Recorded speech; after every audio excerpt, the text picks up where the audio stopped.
Shalom para mam tangguh dan bijak, apa kabar hati kalian? Sebelum kita membahas tema dan ayat bulan Mei kita, mari kita berdoa.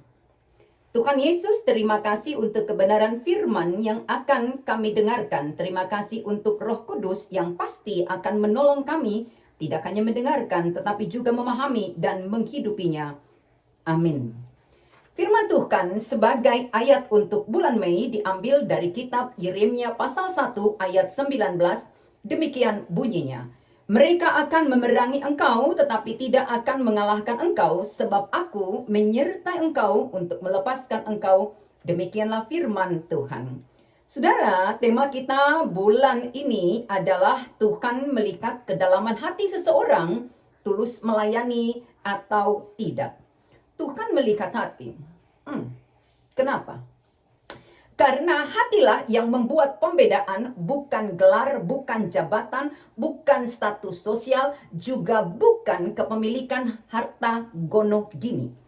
Sama-sama perempuan, yes, sama-sama hamba Tuhan secara profesi, pendeta, bibelfro, diakonis, evangelis, sintua, dan sebagainya. Sama-sama pengurus PPD dan sebagainya. Tetapi pahamilah saudara, yang membedakan saya dengan saudara, saudara dengan yang lain adalah bagaimana pembentukan dan bentukan hati saudara. Hati yang center atau pusatnya Kristuskah, atau hati yang pusatnya adalah diri sendiri. Itu sebabnya Amsal pasal 4 ayat 23 berkata, jagalah hatimu dengan segala kewaspadaan, karena dari sanalah terpancar kehidupan. Apa yang keluar dari mulut kita ini saudara, berasal dari hati kita. Hati adalah tempat memproduksi semua pikiran, entah itu baik ataupun buruk. Matius pasal 15 ayat 19 mengatakannya. Maka sebenarnya ya, kalau seseorang sering atau telah terbiasa untuk bicara kasar, abuse verbal, lalu kemudian dia berkata just kidding atau bercanda,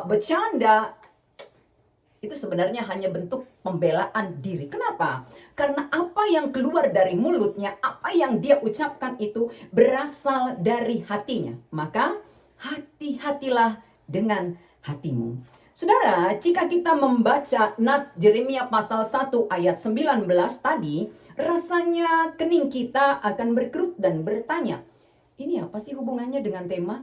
Kenapa nggak pakai ayat ini atau ayat yang itu untuk mendasari tema? Kayaknya lebih cocok deh begitu. Meskipun demikian, jika kita membaca latar belakang Nabi Yeremia, bagaimana proses pemilihannya menjadi nabi dan siapa yang dia hadapi, bagaimana karakter bangsa yang akan dia layani, maka kita akan paham mengapa ayat ini yang dipilih untuk mendasari tema kita bulan ini. Ketika Yeremia dipanggil dan dipilih menjadi nabi, ada begitu banyak dan begitu besar ketakutan dalam dirinya, sehingga hal itu membuat Yeremia memberikan alasan untuk menolak panggilan Tuhan. Aku masih sangat muda. Ayat 6. Masih sangat muda, saudara, itu bisa identik dengan belum punya pengalaman, belum banyak makan asam garam, atau belum layak. Paradigma waktu itu saudara, yang ada adalah kepintaran, hikmat, dan kelayakan itu identik dengan usia, identik dengan rambut yang memutih. Jadi kalau orang sudah usianya menua, maka dia bisa dikatakan, pintar ini orang berhikmat. Padahal belum tentu. Dengan kondisi Yeremia yang sama sekali masih minim dan miskin pengalaman, bagaimana mungkin dia bisa menyampaikan kebenaran firman Tuhan pada bangsa yang selevel Musa saja, yang diklaim sebagai orang yang paling lembut hatinya di bumi ini, kelimpungan menghadapi tegar tengkuknya dan menghadapi bebalnya bangsa Israel. Bagaimana dengan aku, pikir Yeremia. Tetapi kerennya saudara adalah jika Tuhan sudah bertitah, Jika Tuhan sudah berkehendak, siapa yang bisa membatalkannya? Dunia dan seluruh isinya bisa menolak dan sangat membenci seseorang. Tapi jika Tuhan berkehendak memakai orang tersebut, siapa yang bisa membatalkannya? Tidak ada. Tuhan tidak saja menjamah mulut Yeremia supaya dia fasih dalam menuturkan tiap kebenaran firman Tuhan. Tetapi mari lihat saudara, ayat 18 menulis seperti ini. Tuhan berjanji menjadikannya tiang besi dan tembok tembaga. Ia tidak akan tergilas, diremukkan pun dihancurkan. Saudara, kenalkah hewan kumbang besi? Silakan searching di Google. Hewan ini saudara dikenal karena lapisan kulit luarnya yang sangat keras yang melindunginya dari pemangsa. Salah satu jenis kumbang besi bahkan memiliki kekuatan luar biasa saat berada di bawah tekanan. Alih-alih retak, kulit luar yang keras itu justru melentur dan menyatu. Dengan bentuknya yang datar dan rendah, kulit kumbang besi saudara tidak mudah patah.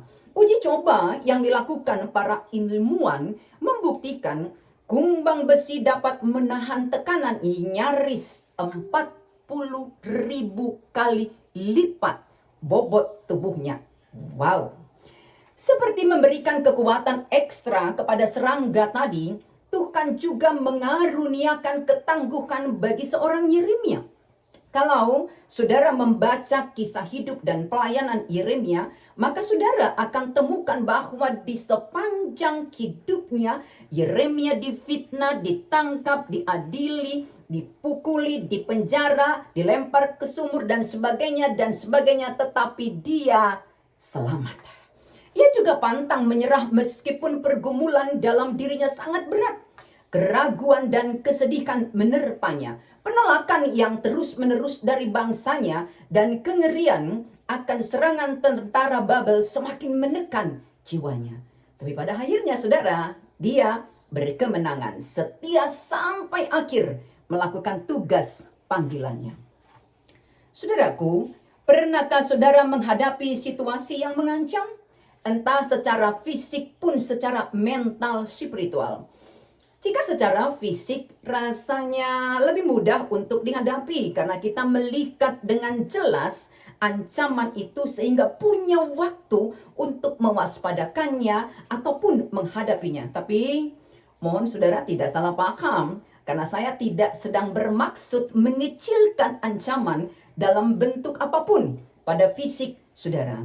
Tapi ketika ancaman itu diarahkan pada mental spiritual saudara dalam bentuk abuse spiritual atau abuse emosional, pengalaman saya saudara di ruang-ruang konseling membawa saya pada titik ancaman seperti itu terlalu sering akhirnya menumbangkan dan menghancurkan. Apalagi jika yang melakukannya adalah seorang tokoh rohaniawan yang dipercaya seharusnya bisa membimbing, menolong bertumbuh, malah melakukan abuse atau kekerasan.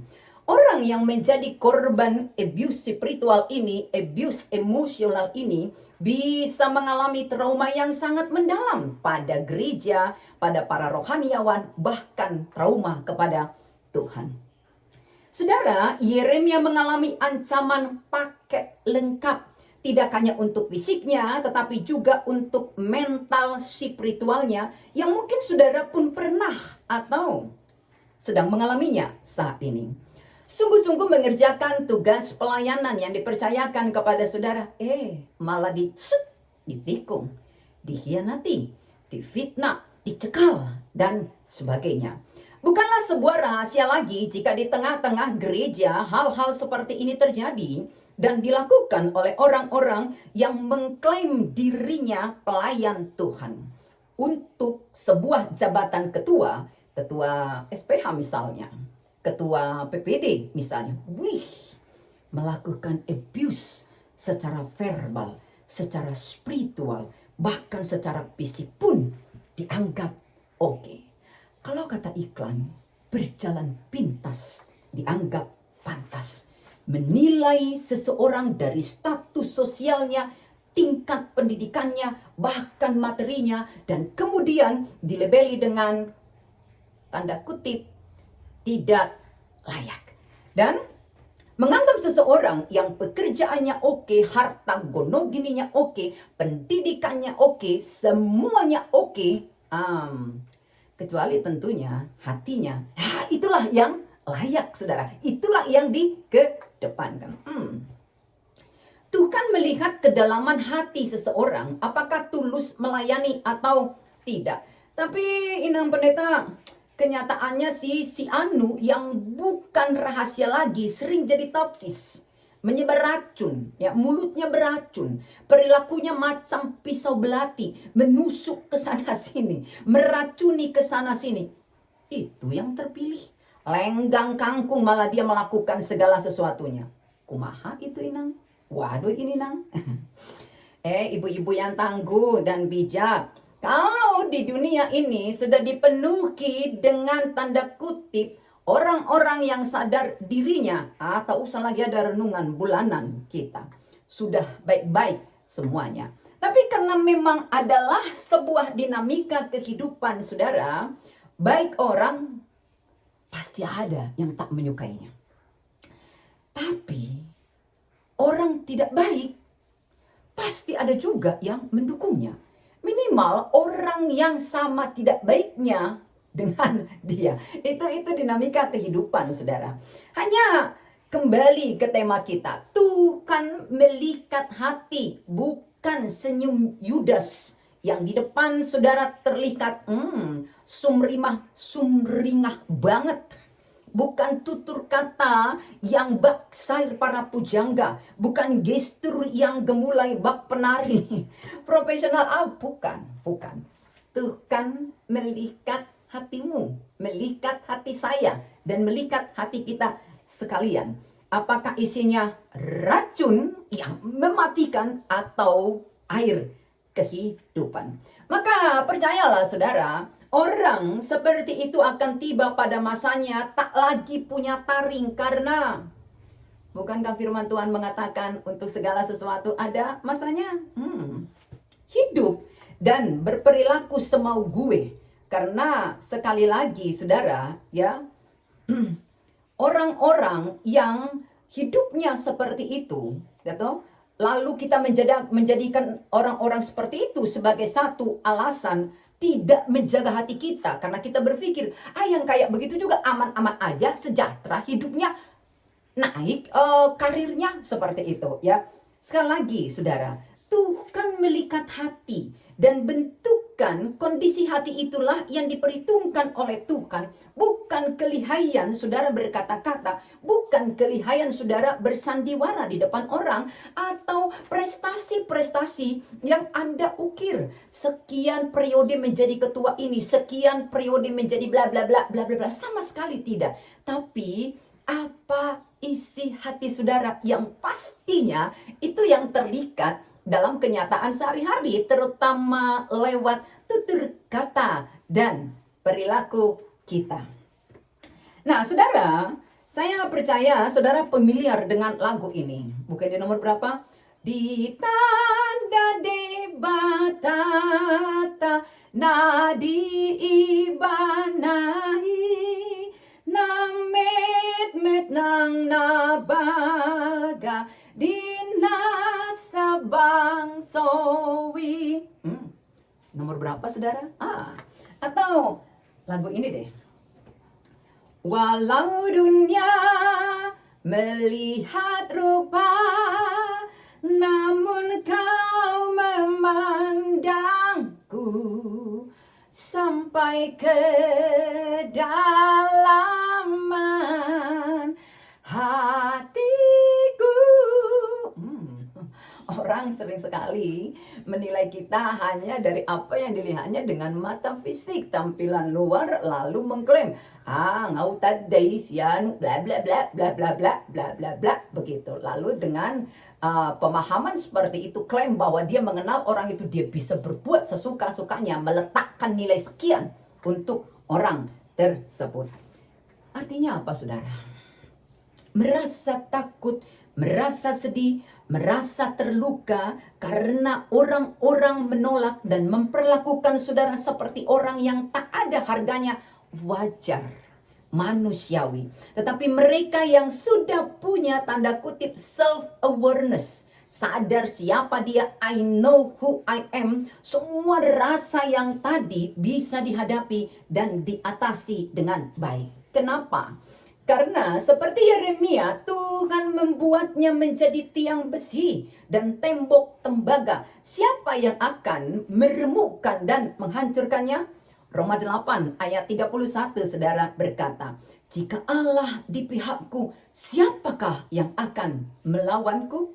Ambruk saudara, semua orang-orang yang akan melawan orang yang Tuhan berpihak kepadanya. Saudara, saya tahu persis tidaklah semudah dan seenak saudara mendengarkan tuturan saya saat ini ketika berhadapan dengan kenyataan bahwa saudara diancam baik secara langsung maupun tak langsung. Ada masa kita bertanya, Tuhan, kau di mana? Ada masa kita berpikir, kok dia begitu tega ya membalikkan A menjadi Z. Wow. Ada masa kita merasa begitu kesepian, begitu sendirian, begitu terbuang. Ada masa kita merasa aku ini korban penjuliman yang bahkan tanpa mengenal rasa kemanusiaan. Meskipun demikian, pahamilah saudara, manusia bisa dengan sengaja melupakan semua nilai-nilai luhur yang saudara miliki.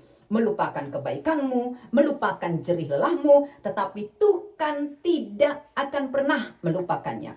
Tuhan yang melihat hatimu, yang menemukan ketulusan di sana, yang menemukan pengabdian, penghambaan, apa yang tidak akan dilakukannya untuk dengan sempurna melindungi saudara. Bahkan bukan hanya itu, dia bisa bertindak memerangi semua lawan-lawan yang ingin menumbangkan dan menghancurkanmu. Saudara bahkan tidak perlu lagi berkata seperti kebiasaan di kehidupan lama kita. Apa kebiasaan kita saudara? Di bata madungamu merdabu-dabu. Gitu ya. Tuhanlah yang berperkara atas engkau. Tak perlu. Kasih Yesus mengajarkan kita untuk berdoa, untuk memberkati orang-orang yang begitu berambisi untuk menghancurkan kehidupan kita. Begitu sangat serius dan melakukan segala hal untuk membuat jejak yang kita tinggalkan itu terhapus. Kasih tanpa syarat dan ketentuan berlaku itu yang akan memenangkan tiap peperangan yang kita hadapi. Maka dalam kondisi dan situasi apapun, mari senantiasa menjaga hati kita saudara, pusat dari seluruh kehidupan kita. Dan bersama dengan saya, dengan iman, mari kita menyanyikan lagu berikut.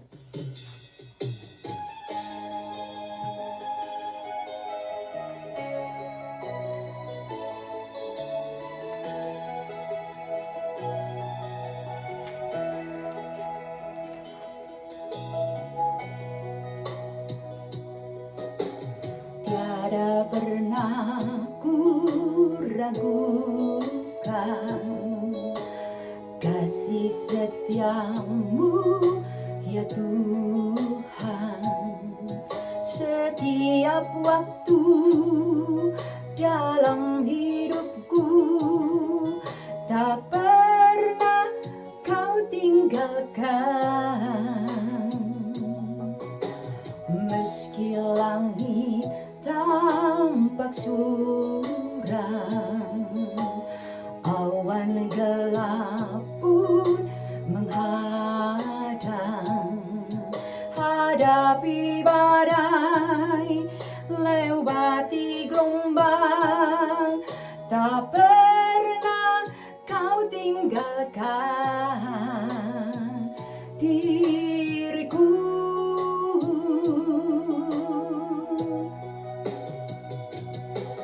Walau 1000 rebah di sisiku, kau tetaplah Allah penolongku.